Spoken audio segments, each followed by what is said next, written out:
Previously on Resident Evil 2. But... Just go. Okay.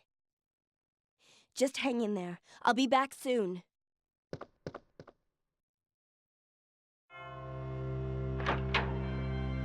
I don't even have a healing item to give to him. Although, we're in a pretty similar state. I have a feeling if he were running next to me, this is about how it would look.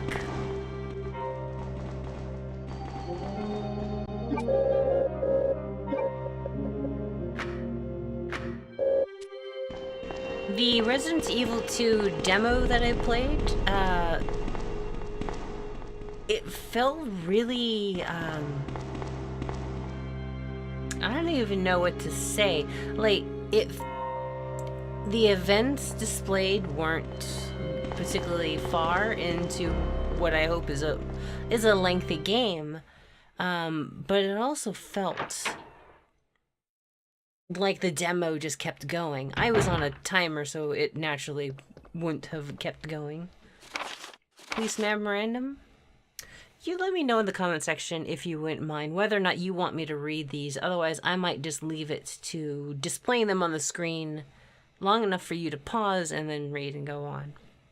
But for this series of recordings, I'll read them out. August 23rd, 1998. This letter is just to inform everyone about the recent movement of equipment that has happened during the precinct's rearranging. The safe with 4-digit lock has been moved from the STARS office on the 2nd floor to the Eastern office on the 1st floor. 2236. So, 1st floor, safe. 2236. I will be sure to absolutely forget that. Pardon me whilst I rearrange everything.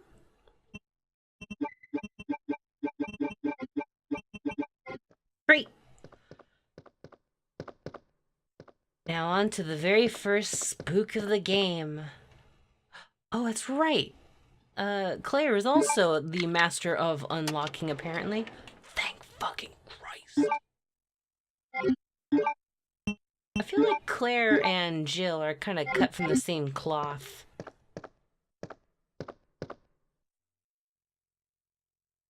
The hell was that?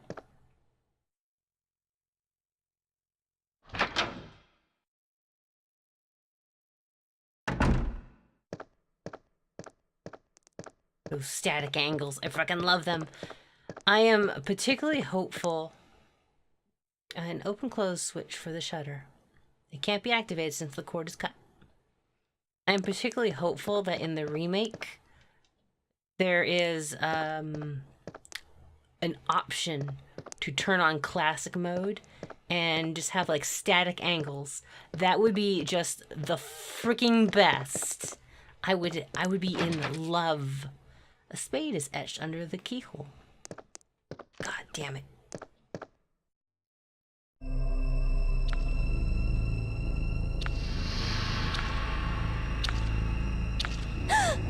Look out, that bubble gum is coming right for you! Oh my.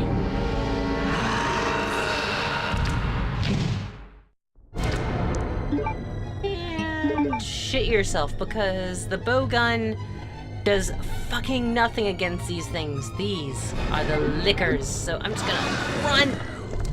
Oh, good. I maybe shouldn't have stopped for that. Lickers are blind, but they hear really well. They'll still take a swing at you if they walk into you. But the bowgun does absolutely shit all to them, as far as I remember. I remember being very disappointed. Claire doesn't even really get very good equipment compared to Leon. Leon gets all the hard-hitting stuff. Operations report. September 26th, the Raccoon Police Department was unexpectedly attacked by zombies. Many have been injured, even more were killed. During the attack, our communications equipment was destroyed and we no longer have contact with the outside. We have decided to carry out an operation with the intent on rescuing any possible survivors, as well as to prevent this disaster from spreading beyond Raccoon City. The details of this operation are as follows. Security of armaments and ammunition. Chief Iron has voiced concern regarding the issue of terrorism due to a series of recent unsolved incidents. On the very day before the zombies' attack, he made the decision to relocate all weapons to scattered intervals throughout the building as a temporary measure to prevent their possible seizure. Unfortunately, this decision has made it extremely difficult for us to locate all ammunition caches. It has become our top priority to recover these scattered munitions. To unlock the weapon storage. Oh, that is its own statement. Okay. To unlock the weapon storage. As stated earlier, it will be extremely difficult to secure all the ammunition. However, a considerable supply still remains in the underground weapons storage. Unfortunately, the person in charge of that car key used to access the weapon storage is missing, and we have been unable to locate the key. One of the breakers went down during the battle, and the electronic locks are not functioning in certain areas. It has become a top priority to restore the power in the room and secure these locks. David Ford. In the remake... Oh, wait, we have more. Oh, Jesus Christ. Operations report, September 27th, 1 p.m. The west barricade has been broken through, and another exchange ensued. We sheltered the injured in the confiscation room on the first floor temporarily. 12 more people were injured in the battle. Ford. Additional report. 3 additional people were killed following the sudden appearances of an as yet unknown creature. This creature is identified by missing patches of skin, razor-like claws. However, its most distinguishing characteristic is its lance-like tongue, capable of piercing a human torso in an instant. The numbers as well as their location remains unknown.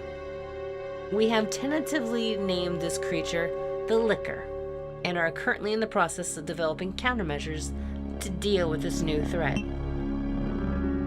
And if they had shotguns, they'd have their countermeasures, because Leon tears them to pieces. Claire? Bowgun? Not so much.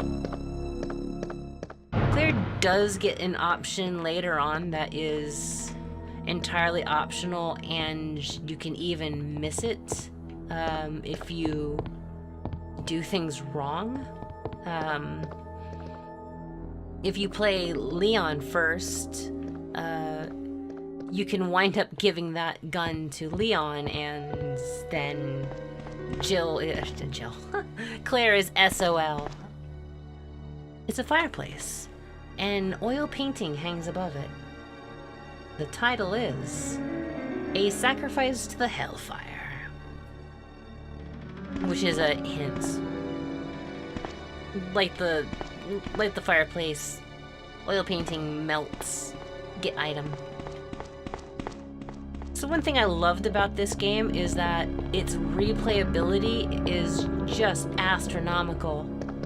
There are 2 scenarios, and both characters can play through the 2 scenarios.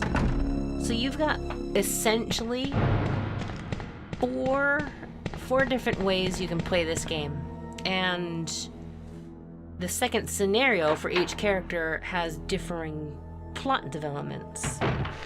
Oh, hold on. Must murder zombies. Yeah, the bowgun will tear apart a zombie. And if I remember correctly, it does not have a shortage of ammo. I don't mind piecing apart these zombies because I'll be passing through here.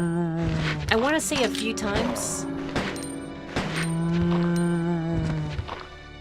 Nice. It's locked. Diamond etched into the keyhole.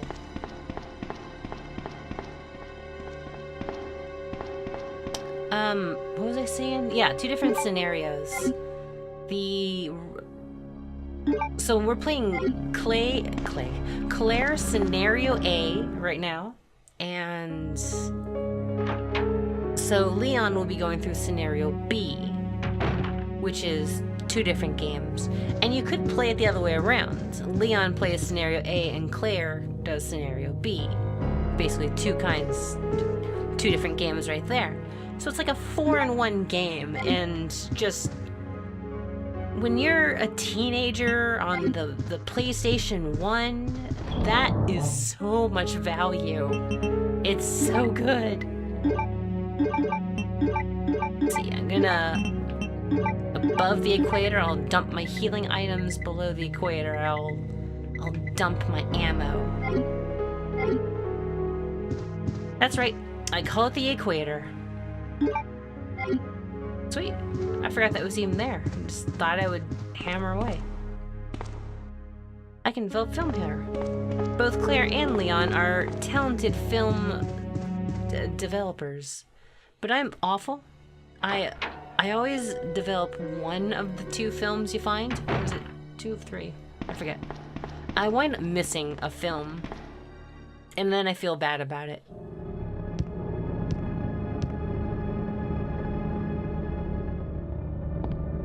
That change of atmosphere. What's cool is that it seems to be sealed from the side.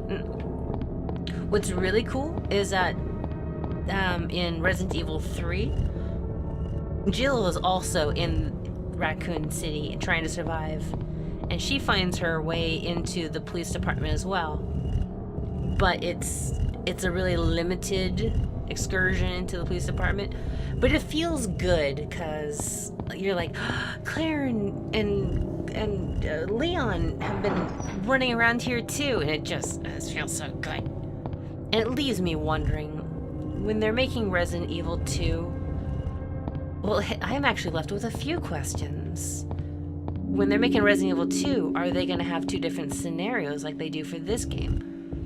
These days, with modern games, development costs are so high that it would be not surprising if they were to skip that particular function. I'd be very sad about it because it's one of the successful and redeeming qualities that people talk about when they remember this game.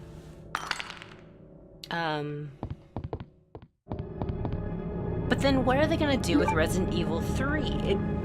A significant portion of the start of the game takes place in and around the police department.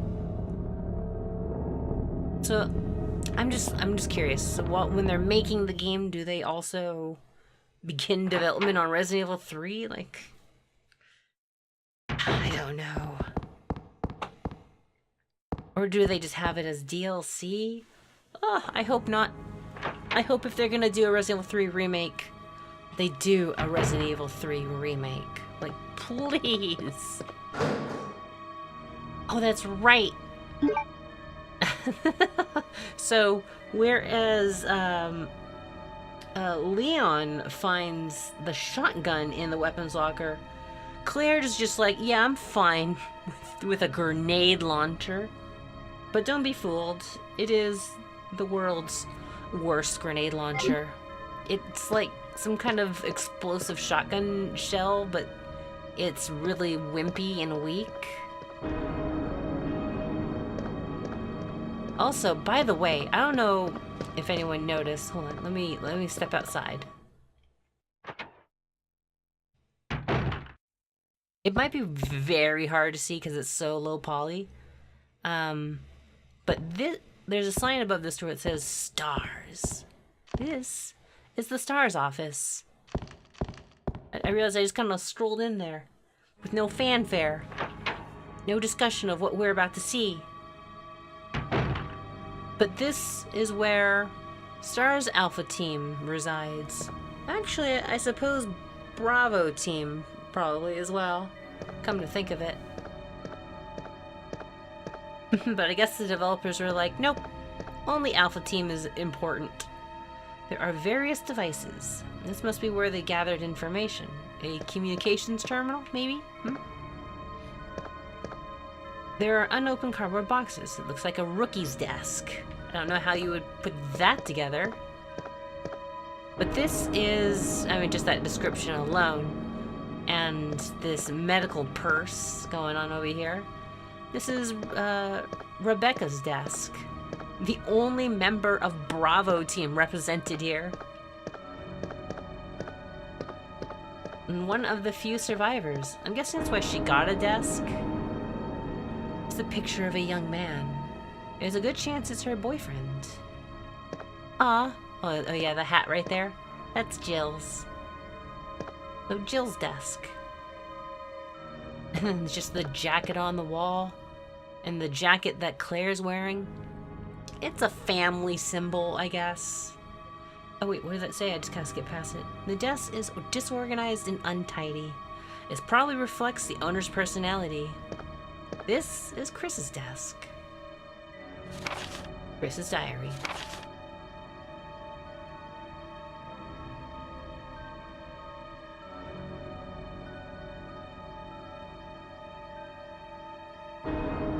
August 8th. I talked to the chief today once again, but he refused to listen to me. I know for certain that Umbrella conducted T-virus research in that mansion. Anyone infected turns into a zombie. But the entire mansion went up in that explosion, along with any incriminating evidence. Since Umbrella employs so many people in town, no one is willing to talk about the incident. It looks like I'm running out of options. August 17th. We've been receiving a lot of local reports about strange monsters appearing at random throughout the city. This must be the work of Umbrella. August 24th. With the help of Jill and Barry, I finally obtained information vital to this case. Umbrella has begun research on the new G-virus, a variation of the original T-virus. Haven't they done enough damage already? We talked it over. I have decided to fly to the main Umbrella HQ in Europe. I won't tell my sister about this trip because doing so could put her in danger. Please forgive me, Claire.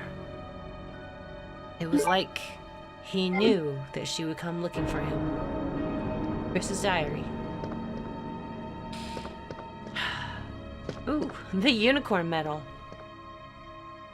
I don't know if I looked at it, but there is an emblem slot in the lobby of the police station, and you basically pop all the emblems and a path opens up.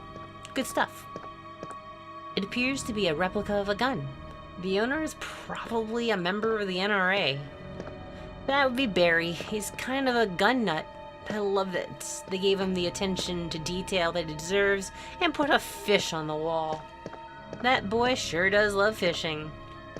I don't know that he loves fishing, but it's a nice little character detail.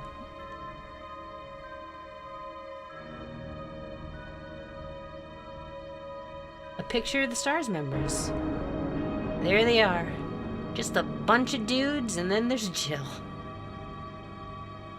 Let's see. Oh, there's Wesker. And next to Wesker is Barry.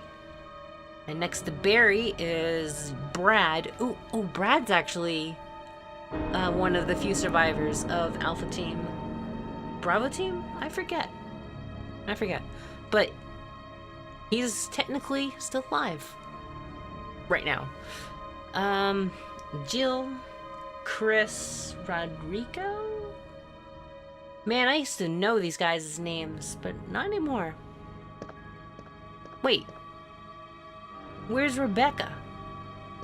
Well, I guess she didn't get in the picture because she's a rookie and therefore not a part of the team yet. Wesker must have been like, we need a healer! And then put out a looking for group. Speaking of Wesker, it's trashed. Someone must have searched through the desk. This is Wesker's desk. I'm sure when everyone got back from the mansion incident, They tore his desk to pieces looking for the clues. Oh, I almost left without that.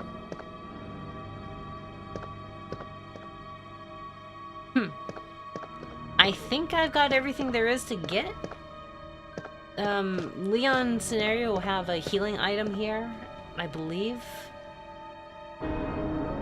Yeah, I got the grenade launcher. I think we're all set. We're ready to take on the world. Let's get out of here.